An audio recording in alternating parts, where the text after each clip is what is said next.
Et bonjour, j'espère que vous allez bien. Nous sommes le 2 mai et j'attaque un nouveau vlog, même si je l'ai attaqué hier. Je ne vous ai fait qu'une mini vidéo de moi en train de lire dehors ce livre-ci, Astro Girl. J'attaque ce vlog puisque au mois de mai, c'est le mois de la fantasy. Donc ici, je vous parlerai exclusivement de mes lectures de fantasy. Oui, je suis en pyjama, je viens de rentrer du boulot, nous sommes le 2 mai. Et j'ai pris ma douche et voilà, je me mets en pyjama. C'est mon petit plaisir du soir, d'arriver, de me mettre en pyjama. J'ai un pyjama Stitch. Donc j'ai lu hier en intégralité Astro Girl qui sort demain, le 3 mai. Et qui était trop bien, j'ai adoré. C'est paru chez Ozu. Je suis partenaire Ozu, donc c'est un service de presse que j'ai eu. Et quand je l'ai vu arriver, je l'ai feuilleté et je me suis dit mais ça va trop plaire à Julia, vraiment, mais ça va être une tuerie. Puisque vous alternez le roman et la BD, sachant que tout le texte s'est mis en page de telle manière que dedans on a soit de la couleur, soit du gras. Il y a toujours des dessins, voilà, les parties BD sont top, elles s'inscrivent absolument dans l'histoire. Parce que Julia, quand je lui ai montré, elle m'a dit « Ah bah c'est cool, je lirai que les BD ». Non Julia, tu dois tout lire, hein. En fait les BD s'inscrivent dans le roman. Et bien sûr, comme toujours chez Ozu, il y a le marque-page dans le rabat. Voilà, moi je l'ai détaché parce que j'en avais besoin pour ma lecture. Mais j'adore cette idée, tous les romans devraient faire ça. Un rabat, et dans le rabat, il y a le marque-page obligatoire pour pouvoir tenir la page. Dans ce roman, on va suivre 4 jeunes filles qui ont des pouvoirs et qui montent un club. Alors, le club est déjà composé de 2 filles. Là, il y a une nouvelle qui arrive à l'école, et puis ben, elle découvre que elle aussi a des pouvoirs. Elles ont toutes un animal, enfin une sorte d'ami imaginaire qui les suit. Alors imaginaire que pour les autres, parce que personne ne les voit, mais elle voit cet ami-là. Donc par exemple, la nouvelle, c'est Nana. Nana a un petit mouton, un petit bélier qui l'accompagne, qui est tout le temps avec elle.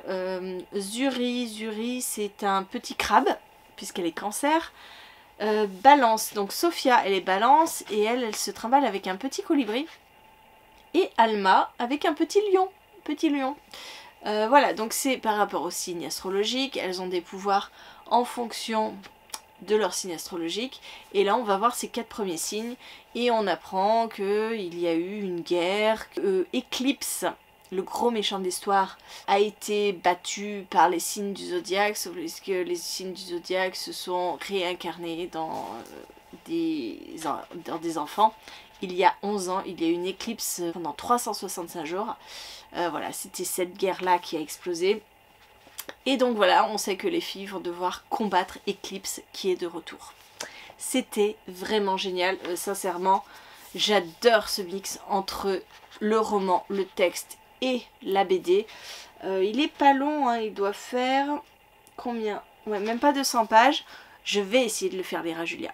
Il faut absolument qu'elle se mette à lire des romans. Et celui-là, c'est le combo parfait puisque c'est roman et BD.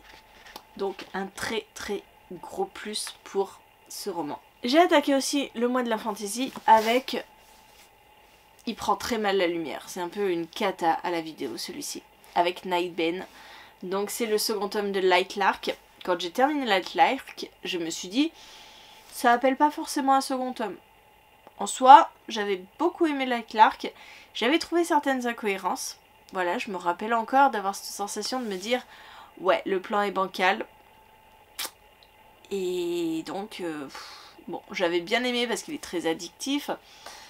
Mais quand j'ai vu arriver le tome 2, j'ai pas trop pu résister parce que j'étais quand même assez curieuse de savoir vers quoi on allait pouvoir aller. Puisque franchement, je voyais pas forcément de suite. Et en fait, ce tome 2, il est vraiment la suite direct du tome 1, donc je me suis plantée sur ce coup. On suit Isla qui a survécu au centenal, oui, tous les 100 ans, les dirigeants des peuples se réunissent et se combattent pour briser la malédiction qui pèse sur chacun de leurs peuples. Les sauvages sont condamnés à se nourrir exclusivement de cœurs humains. Isla est la reine des sauvages, elle va devoir affronter ses autres compatriotes des autres tribus pour briser la malédiction. Donc ça c'était dans le tome 2, dans le tome 1, pas dans le tome 2, dans le tome 1. Et ce tome 2, eh bien c'est la suite directe, le centennal a eu lieu et les conséquences de tout ça. On va suivre Isla, on va suivre Oro qui est le haut roi, tous les participants au centennal, bref... J'aime beaucoup et comme vous le voyez j'ai hyper bien avancé, il est aussi addictif que le premier tome, il est aussi très très beau, dans la bibliothèque c'est juste une tuerie ce roman, vraiment j'aime beaucoup, il est magnifique, j'aime beaucoup ce procédé pour, voilà, pour illustrer et voilà, ça se lit bien. Je sens un peu poindre le triangle amoureux qu'on nous vantait un petit peu dans le tome 1. Même si c'était pas forcément un triangle amoureux. Enfin, si vous avez lu le tome 1, vous devez voir à peu près de quoi je parle. On en reparle un peu, on navigue entre passé et présent. Et ça nous permet d'un peu mieux comprendre le tome 1. Donc c'est pas plus mal. C'est ma lecture en cours pour l'instant en fantasy. Normalement, le prochain que je vais lire en fantasy quand j'aurai terminé Like Lark, le tome 2, ce sera celui-ci. Il est déjà prêt à être lu. Magie et sentiments. Les secrets de Langdown. Puisque celui-ci, il faut que je le lise avant les Imaginales. Et oui, pour rencontrer Ariel et pour pouvoir en discuter avec lui. Sachant que je ne me suis mis que 2 livres dans ma palle des Imaginales. L'Engrange Temps, le tome 2 que j'ai déjà lu avant de commencer cette vidéo. Et celui-ci. Donc la liste est assez courte. Voilà. Bon bah écoutez, de toute façon là je vais manger. Lionel est parti chercher des pizzas. Demain c'est boulot. Et ce week-end on est entre filles avec Julia. Puisque Lionel lui va partir. Il accompagne son frère à Munich. Donc ils se font un petit week-end entre garçons, entre frères. Écoutez, nous on va rester entre filles à la maison, tranquillou, même si le samedi après-midi il y a gymnastique, et puis le reste, on va être tranquille à la cool, à lire, ça va être bien ça. Allez, je vous reprendrai la prochaine fois que je prendrai un autre livre ou pour vous donner mon avis sur Nightbane. Bonjour, nous sommes le 5 mai, il est 9 h et hier soir j'ai terminé Nightbane, le second tome de Like Lark. J'ai attaqué cette saga en pensant que c'était le dernier tome. Je croyais que cette saga était une duologie. Mais que nenni! Non, c'est pas possible de finir un second tome, enfin une saga comme ça. Donc je suppose qu'il y aura un 3e tome. Et j'espère, parce que franchement, on ne peut pas finir là-dessus. J'ai lu la dernière phrase et j'ai lu tout de suite remerciement. J'ai fait non, non. C'est assez long au début, mais on prend de l'intérêt. Ensuite, avec tous les souvenirs qui reviennent, et en fait, ça se passe avant le premier tome, et ça nous permet un peu de comprendre la relation qu'a Isla avec Grimm, parce que voilà, il y a toute une thématique là-dessus sur le premier tome. Et si vous n'aimez pas les triangles amoureux, passez votre chemin, parce que ce second tome, c'est quasiment que ça. Des va-et-vient entre Isla et le haut roi, ils sont dans une relation amoureuse, et Isla et Grimm auparavant dans le passé. Donc voilà, très triangle amoureux. On est au beau milieu d'une bataille à la fin de ce tome et ça se termine pas. Donc il y aura forcément un 3e tome, je l'espère. Sinon c'est une grosse esbrouffe. Je me sens flouée si ça se termine comme ça. C'était addictif. Mais il y a un petit peu les mêmes... Alors, j'ai pas trouvé d'incohérence comme dans le premier tome. À voir pour le 3e tome. J'aime pas particulièrement les triangles amoureux. Celui-ci passe, mais bon, je trouve que ça rame un peu quand même. Voilà, donc une saga lue. Et ma prochaine lecture va être soit Magie et Sentiments, soit Il est où il doit être plus loin. Je pense que je vais me faire Frère Wolf, le tome 4, histoire de terminer cette fois une saga. Parce que je croyais terminer une saga avec la Clark, mais non. Donc, je pense Frère Wolf plutôt que celui-ci. Mais celui-ci, ce sera la prochaine.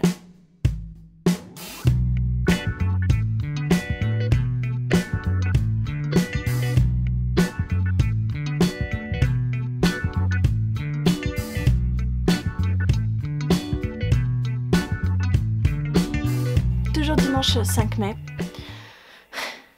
Je me fatigue moi-même. Comme prévu, j'ai bien attaqué Frère Wolf, le tome 4. Je suis page 43, voilà, j'ai pas beaucoup avancé, j'ai un petit peu lu ce matin. Je suis contente de retrouver cet univers, même si voilà, on ne suit que Frère Wolf, mais je suis déjà contente de le retrouver. Mais en fait, ce matin avec Julien, on est parti à une fête médiévale qui est dans un petit village pas très loin de là où on est. Pour vous dire, c'est organisé par le sous des écoles de l'école de la cousine de Julia. Donc voilà, c'était histoire de, voilà, de participer aussi à cette association de parents pour l'école de sa cousine. Donc on est parti comme ça, Julia a fait du tir à l'arc, il y a des gens en bois, c'est un festival médiéval, donc il y a des combats de chevaliers à 14 h qu'on a loupé, parce que Julia voulait rentrer, parce que le menu c'était médiéval aussi, tartines de porc effilées avec des frites de carottes, donc tout ce que Julia n'aime pas.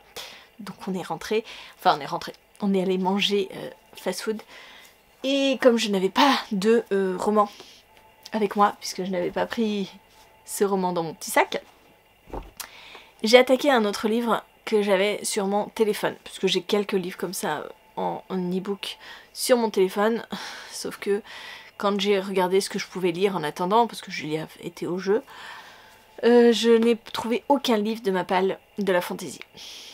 Donc, je me suis rabattue sur un autre livre qui rentre dans ce cadre-là de la fantasy, mais qui n'était pas à la base dans ma palle. Il faut dire que j'ai énormément de romans de fantasy, que je n'ai pas pu tout mettre dans ma palle, forcément, et que celui-là me faisait bien envie, mais je n'avais pas l'intention de le lire tout de suite. Donc je l'ai commencé. Donc j'ai commencé La fille renard de Andy Sagar chez PKJ. Je l'ai en papier, hein, voilà, j'ai l'e-book, j'ai le papier. Et j'ai lu pas grand chose, j'ai dû lire, ouais je suis là. Ah, j'ai lu autant que Frère Wolf, dis donc. J'en suis page 48. Je vais mettre un petit marque-page d'ailleurs. Que je n'ai pas. Ici, voilà, un papier, ça ira bien. Donc voilà, mes 2 lectures en cours. Et là on retourne au festival médiéval, à la fête médiévale, puisque bon, on paye une fois l'entrée, après on peut retourner quand on veut. Julia voulait refaire du tir à l'arc, et on va profiter qu'il y ait un spectacle à 16 h, pour ne pas regarder le spectacle, mais pour que Julia fasse son tir à l'arc. Comme ça il y a moins de monde. Elle n'est pas embêtée, il n'y a personne même, elle peut retirer autant de fois qu'elle veut. Tout ça pour dire que je fais une palle, mais que je ne la tiens pas.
nous sommes... Je n'ai pas de montre, mais nous sommes le 8 mai. Il doit être vers les 10 heures. Hier soir, j'ai terminé Frère Wolf, le tome 4. C'est une fin de saga, puisque Joseph Delaney est décédé quelques semaines après avoir terminé ce roman. Donc je dis adieu à Frère Wolf, Tom, Alice, Grimalkin, Jenny et les autres. Donc c'est terminé. C'est terminé. C'est assez difficile à vous décrire ce que je ressens. Parce que c'est la fin de toute une époque. L'Épouvanteur, je l'ai commencé il y a très longtemps. Et il y a une quinzaine de livres de l'Épouvanteur, plus Frère Wolf 4 livres. Donc en fait j'ai l'impression de dire adieu à un univers que je connais par cœur. Et c'est très compliqué. D'autant plus que ce 4e tome est un petit peu différent des autres, puisque Frère Wolf se retrouve un petit peu tout seul. On a l'habitude de voir Tom, enfin les Épouvanteurs en général, assez solitaires, mais toujours aidés. Toujours aidé, Tom était aidé d'Alice, Tom était aidé de Grimalkin, de diverses personnalités différentes. Là, Wolf se retrouve assez seul. Alors, je dis pas qu'il l'est tout le long de ce roman.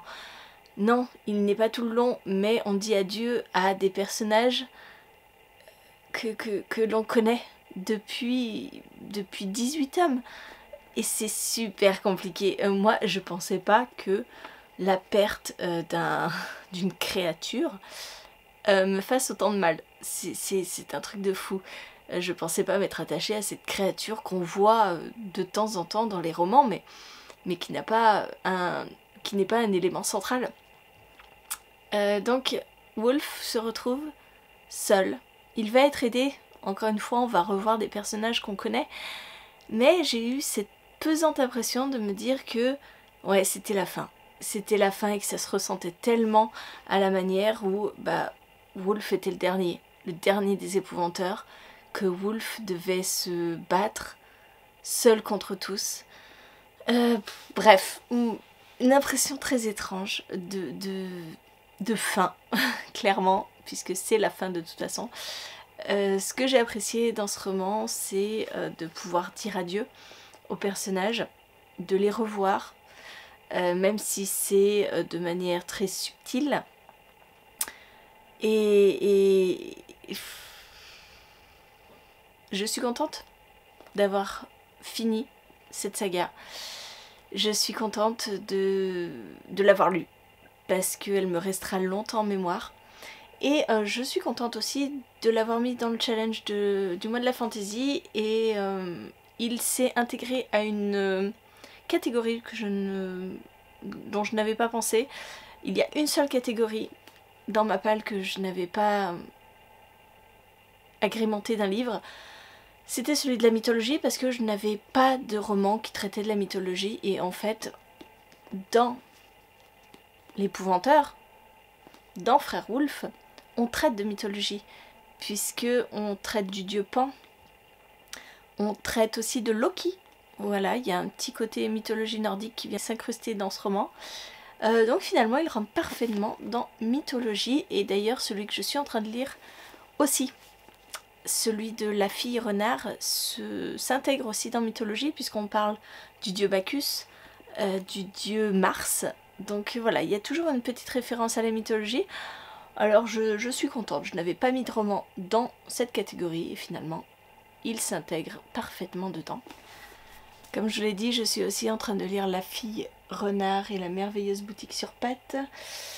Je suis en train de réfléchir à une photo. J'ai envie de faire une photo avec Julia, puisque Julia a des oreilles de renard. Elle a un cosplay avec oreilles de renard, queue de renard. Et j'essaye de réfléchir à ce que je pourrais faire. Ah, la voilà. Il suffit de parler d'elle pour qu'elle rapplique. Je suis en train de réfléchir à ce que je pourrais faire, mais j'ai pas le décor encore. J'aimerais bien la placer dans un salon de thé, puisqu'on est dans la boutique sur pattes, qui est un salon de thé ambulant, qui marche sur des pattes de flamant rose. Voilà, elle se déplace. Et nous avons Felicity Fox, qui a des oreilles de renard et qui apprend qu'elle est, grâce à cette particularité, une sorcière. et qui devient l'apprentie de mademoiselle, je ne sais plus son nom, Dumpling, qui est la propriétaire de la boutique sur pattes. Et voilà, donc j'ai envie de faire de Julia le modèle pour ce livre, mais je ne sais pas encore trop où la placer. Avec le livre, avec ses oreilles de renard, et il faudrait dans l'idéal une théière, une tasse de thé, ce genre de choses. Ça. Une théière, si on a une théière. Après elle est pas très... Tasse de thé, si on a des tasses de thé. Julia ignore ce qu'il y a dans le placard. Voilà. Je vous en reparlerai quand j'aurai terminé. J'en suis à la moitié. C'est très jeunesse comme lecture. Pour l'instant, je ressens pas grand chose. Je sais pas. Je lis un peu de manière assez détachée. Je retrouve des codes un petit peu de la littérature jeunesse qui n'a pas forcément grand chose d'original, mais à voir.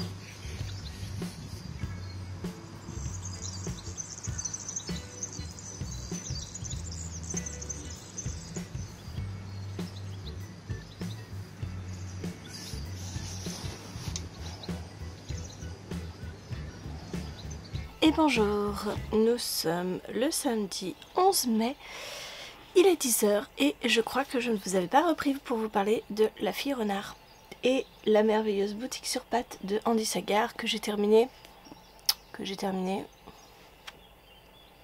mercredi soir, il me semble. Je l'ai lu assez rapidement, ça a été une bonne lecture, c'est un bon jeunesse, avec des codes jeunesse qui sont assez classiques, puisqu'on est avec une héroïne qu'on vient chercher dans notre monde à nous. On lui apprend qu'elle est magique, que c'est une sorcière. Elle a la particularité d'avoir des oreilles de renard. Donc dans notre monde à nous, c'est une bête de foire. Elle est dans un cirque, dans une cage, et tout le monde vient la voir pour voir la curiosité. Et en fait, dans l'autre monde, c'est une sorcière. Puisque les sorcières ont la particularité d'avoir un aspect animal. Voilà, une queue, des oreilles, un museau. Donc ça, c'est la particularité des sorcières. Donc, la jeune fille, Felicity, va être accueillie par une autre sorcière, une sorcière du thé, qui va la prendre sous son aile pour la former à la magie du thé. Et bien sûr, il va y avoir une sorte de malédiction qui va s'abattre sur Felicity suite à la rencontre d'un autre magicien dans la forêt. Une quête pour rompre cette malédiction, etc., etc. Donc voilà, des codes assez classiques de la littérature jeunesse fantastique, fantasy. C'était plutôt agréable, même si je ne sais pas pourquoi je n'ai pas réussi à m'attacher au personnage. J'ai eu un regard très extérieur à cette histoire.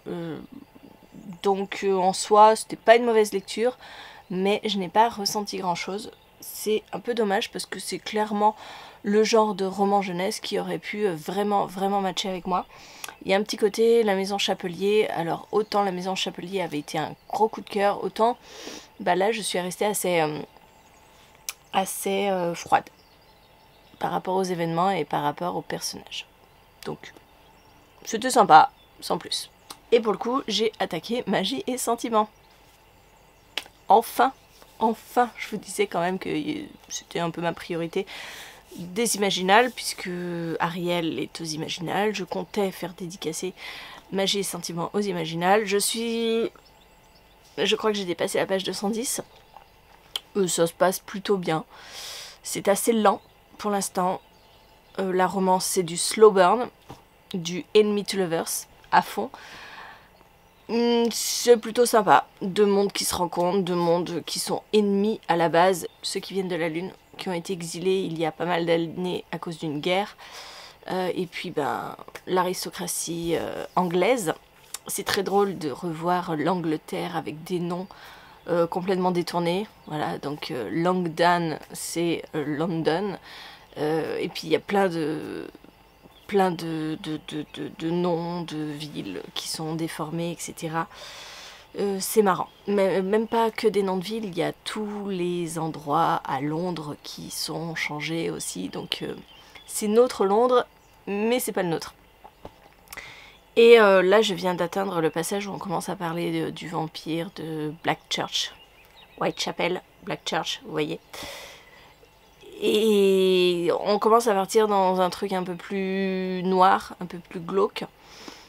Même s'il n'y a pas vraiment de suspense sur qui est ce vampire. Et voilà, je sais pas trop où on va aller. J'aime bien les relations entre les personnages. Il y a du piquant entre Luke qui est l'aîné, enfin c'est pas l'aîné mais il a sa sœur Rebecca qui est l'aîné. Qui est le deuxième de la famille, qui doit se rapprocher de la lunienne Sheva pour un petit peu voir ce qui se passe, comprendre quel est leur but. Et ouais, j'aime bien les interactions entre deux. Sheva ne se laisse absolument pas marcher sur les pieds, j'adore. Donc ça promet. J'attends de voir comment va être traitée la romance, mais ça se lit bien. J'aimerais bien pouvoir le terminer aujourd'hui ou demain. Dans l'idéal, ça pourrait être cool comme ça, je vous en parle. Je monte ce vlog et vous l'avez jeudi. Il fait beau, enfin. Donc, je pense que vers 11 h, je vais me faire un petit plouf dans la piscine. Ce sera mon premier plouf de l'année.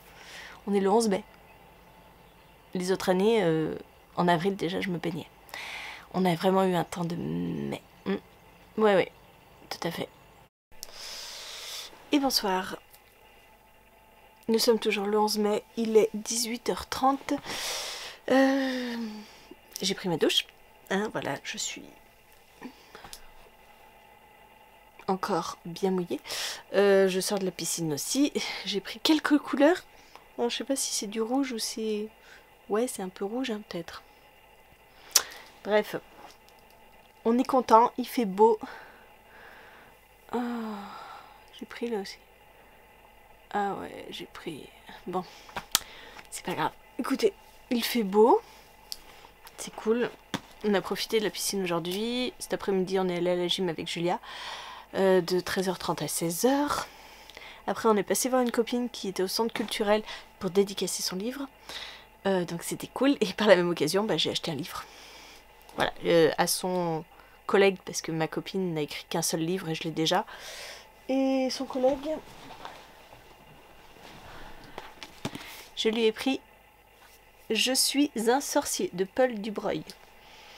C'est du fantastique avec un sorcier qui est le dernier sorcier sur Terre, sauf que il est nul. Je me suis dit que ça pouvait être drôle. Apparemment c'est assez barré, perché, donc on verra bien. Mais en attendant, je suis toujours dans Magie et Sentiments, les secrets de London. Et j'arrive à la fin, je suis page 391 sur 470, quelque chose comme ça. 477. Et je suis extrêmement bien dans cette lecture, ça se lit tout seul, c'est un petit bonbon. Ariel Holtz arrive très bien à doser entre la romance et l'histoire. La romance prend pas le pas sur l'histoire. En général, les romantésies, c'est une romance au centre de l'histoire et puis le reste autour. Là, c'est plutôt l'histoire, je trouve, par rapport à la romance. Romance contrariée, comme d'habitude, Enemy to Lover, ça je vous en avais déjà parlé. Et là, on est dans un moment assez critique. Donc je ne sais pas ce qui va se passer. Je pense que la vie d'un des personnages est en danger. Il y a peut-être moyen qu'il y ait un gros rapprochement avec la fille, du coup, hein, s'il pense qu'il va mourir. Voilà, j'en suis là. On verra bien. J'espère le finir demain. Parce que là, je ne vais pas le finir. On va partir sur... attendez, j'essaie de me mettre un peu moins au contre-jour. C'est pas gagné. on va partir sur Vienne pour manger. On va aller au resto.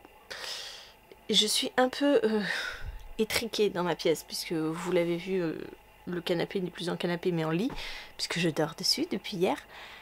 Parce qu'en fait Lionel ronfle. Énormément. Mais quand je dis il ronfle, la nuit d'avant, donc vendredi que je bossais, dans la nuit de jeudi à vendredi, je n'ai quasiment pas dormi. Et j'avais l'impression qu'il avait ronflé toute la nuit. Et en effet, il a un réveil... vous avez une tablette, en fait, réveil. Il avait passé 183 minutes à ronfler. Je sais pas si vous vous rendez compte, 183 minutes. Il a cette nuit que 144. Sauf que moi, je dormais ici, donc je l'ai pas entendu. J'ai besoin de dormir, clairement. Donc, je dors là. Allez, je vais vous laisser. Je pense que je vous reprends demain pour mon avis final sur ce livre. C'est qu'une abeille. C'est toujours l'abeille. Désolée. Atelier peinture pour une maison à oiseaux. Même si avec toutes ces couleurs, je sais pas trop s'il va bien aimer. Ils voudront la grande cabane. Ben non. Après, on pourra pas louper la maison, hein, s'ils savent pas où elle est, avec toutes ces couleurs. Il y a un problème. On va assembler ça, et puis après, il y aura les gommettes à mettre. Ouais. Hello! Nous sommes le dimanche 12 mai, et nous allons clôturer ce vlog du mois de la fantaisie avec un nouveau roman dont je vous parle. Un avis sur Magie et Sentiments que j'ai terminé hier soir. J'ai passé un très bon moment. J'avais lu certains avis comme quoi la fin était un peu précipitée. J'ai beaucoup aimé. J'ai beaucoup aimé. On a réussi à me surprendre. Oui, Ariel a réussi à me surprendre. Je n'ai pas vu venir certaines choses, certaines révélations. Je suis très contente d'en avoir appris un peu plus sur... ceux qui habitent sur la Lune et leur étrange coutume qui est juste barbare à souhait. Mais c'est un univers que j'aime beaucoup. Quand les personnages sont violents, vraiment implacables, nickel. Donc ça a très bien matché pour moi. La fin m'a beaucoup plu. Je trouve que c'est une conclusion parfaite à cette histoire. Et je suis très contente d'avoir lu cette romantaisie, la première du genre pour l'auteur. Et je trouve qu'il s'en est très très bien tiré. Je serais ravie d'en parler avec lui lors des Imaginales. Voilà, ça c'est terminé. Et là, j'ai attaqué une nouvelle lecture depuis ce matin de Délicieux enfants de Flore Vesco chez l'École des loisirs. Dans la collection M+, je suis à la moitié. Il y a Edwige qui cache. Je suis à la moitié, alors il est tout court, hein, il doit faire... 216 pages, donc j'aimerais beaucoup le terminer. Et j'aime beaucoup, mais Flore Vesco avait remporté mon coup de cœur il y a 2 ans, je ne sais plus, pour D'or et d'oreiller. J'avais voté pour lui pour le Plib, mais il n'avait pas gagné. Comme tous les gagnants du Plib, je n'ai jamais voté pour le gagnant. Donc, de Délicieux enfants, c'est une réécriture de conte. On parle du petit Pousset et... elle a réussi déjà à me surprendre, puisqu'on y suit une famille avec 7 enfants, donc à quoi on pense tout de suite? On se dit, bah, c'est la famille du petit Pousset, même si les parents sont tout le temps en train de dire, c'est dur, mais on n'abandonnera jamais nos enfants, c'est une famille assez aimante, voilà, on voit que c'est très très compliqué, il n'y a plus rien à manger, c'est la famine, mais à aucun moment ils ne pensent à abandonner leurs enfants. Et on se dit, bah, ils vont finir par les abandonner, puisque c'est une réécriture du petit Pousset. Et que nenni! Que nenni, mais je ne vous dirai pas pourquoi et comment et quoi. Ouais, ça m'a surpris, j'aime beaucoup, j'attends de voir. Il y a pas mal de thématiques autour de la puberté, le fait de vivre isolé de tout, de ne pas connaître les choses de la vie. Et voilà, il y a des réflexions là-dessus, je vais attendre de voir ce que ça va donner. Je pense qu'on va vite virer à l'horrifique. Je le sens comme ça, je me dis là, tout beau tout rose, non, ça va virer un truc dégueulasse, c'est très glauque. Mais j'adore ça. Donc celui-là c'est pour la réécriture de conte. Et puis moi je vais me faire un petit bilan de où j'en suis du challenge et je reviens vous parler. Le bilan est fait, j'ai lu 6 livres depuis le début du challenge. On est le 12, 6 livres, ça fait un livre tous les 2 jours, c'est plutôt pas mal je trouve. 2, 4, 6, c'est ça. Donc j'ai lu Astro Girl, que je n'ai placé dans rien du tout, puisqu'il n'était pas prévu à la base. Donc je vais placer dans... Est-ce que Foire itinérante, ça pourrait marcher? Parce que on parle d'astrologie, les astres, il y a une magie autour des astres. Je pense que ça pourrait aller. Non, qu'est-ce que vous en pensez? Je ne sais pas. Au pire, on peut aller dans sorcière, sorcellerie, ésotérisme, puisque on parle de magie. Donc moi, je vais me le noter dans les deux, sorcière et Foire itinérante.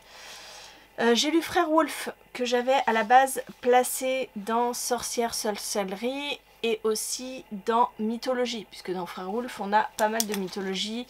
La nordique avec Loki, mais grecque, on a eu pas mal aussi, dans la saga en général. Ensuite, j'ai lu Magie et Sentiments que j'avais placé dans Chasse aux sorcières, enquête, meurtre, etc. Alors, c'est pas vraiment une enquête qu'il y a eu, mais il y a quand même le vampire de Blackchurch. Donc, alors c'est pas une enquête qu'on mène, parce qu'on sait assez rapidement qui est ce vampire. Mais je l'avais surtout mis dans Amour, Romance, puisque c'est de la romantaisie. Ensuite, j'ai lu Like Lark, le tome 2. Ça va dans une saga. La saga, finir une saga. Donc, je ne l'avais placé que là-dedans, il me semble. Et je suis en train de lire De Délicieux Enfants. Alors oui, je vous ai dit 6, mais c'est si je termine De Délicieux Enfants aujourd'hui. Et De Délicieux Enfants, j'avais mis dans Conte, Royauté, ce genre de choses. Et je crois que je n'en ai pas oublié un. Je crois que c'est tout. Non, La Fille Renard. La Fille Renard qui n'était pas du tout prévue. La Fille Renard, je l'ai mis dans Sorcière, Sorcellerie. Mais du coup...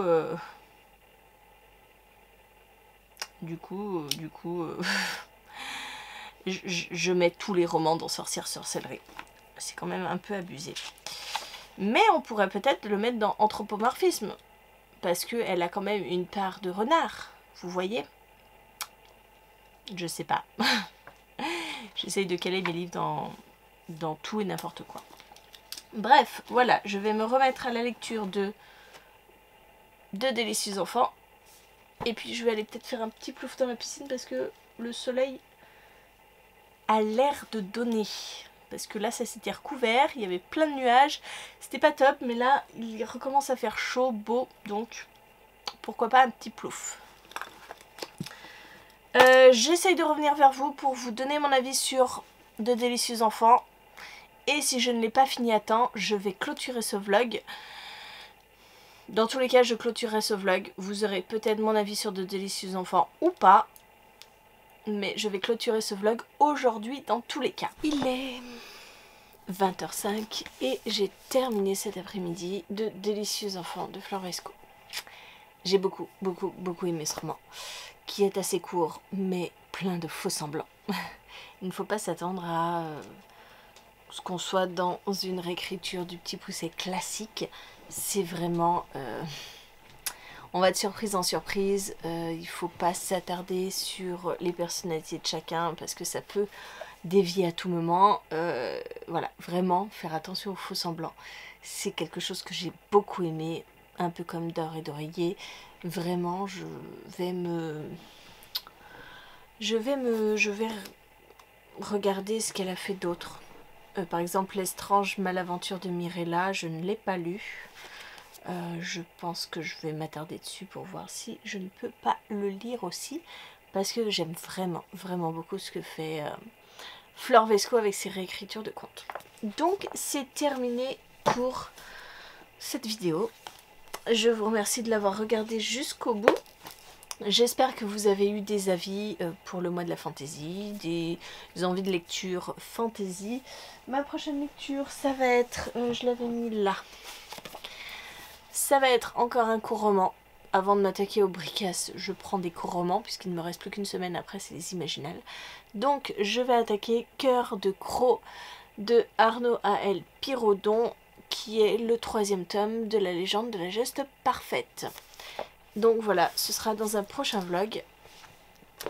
N'hésitez pas à me dire en commentaire si vous faites le mois de la fantaisie, où vous en êtes. Pour rappel, je suis donc à 6 lectures depuis le début du mois. Et ça ne va pas s'arrêter là, puisque j'avais une palle de combien?